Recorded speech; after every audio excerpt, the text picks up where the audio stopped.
Nous sommes là aujourd'hui par rapport à la motion que nous avons déposée hier à l'Assemblée, mais qui malheureusement n'a pas pu être évoquée aujourd'hui, étant donné le contexte actuel. Mais il était important pour nous de faire l'action que nous avions prévue de longue date avec notre base militante, à savoir de montrer, de faire cette démonstration aujourd'hui que de nombreuses demeures en Corse, que ce soit dans les centres-villes historiques, mais pas que, y compris dans nos villages, occupe un espace qui va à l'encontre de ce que nous prenons déjà depuis quelques années, de ce que d'autres forces politiques avaient avancé, à savoir de mettre en place un véritable statut de résident pour lutter contre ce genre de dérive, à savoir tous ces Airbnb qui fleurissent, ces appartements n'appartenant même pas à des Corses. Cet argent repart, ne reste pas dans le circuit économique insulaire.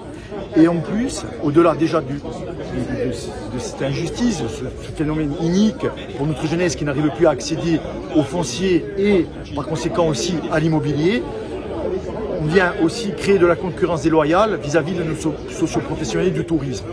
Donc, à un moment donné, c'est Mougui perdu Bacht, ou Dropustrop. Là, je pense que ça transcende tous les courants politiques, toutes les familles politiques. Nous avons vu que Christelle Combette a fait une grande avancée, je voudrais la saluer, à la CAPA. La mairie de Bastia aussi, majorité et opposition réunies, ont avancé sur le sujet. Je pense que de nouvelles intercos vont se saisir du sujet. D'ailleurs, c'est un sujet qui est européen, il n'est pas que corse. On voit qu'il y a des problèmes de partout, que ce soit à Barcelone, à Paris, dans les grandes villes ou les villes beaucoup plus moyennes. Aujourd'hui, que ce soit en Savoie, en Bretagne, au Pays Basque, les jeunes n'arrivent plus à se loger.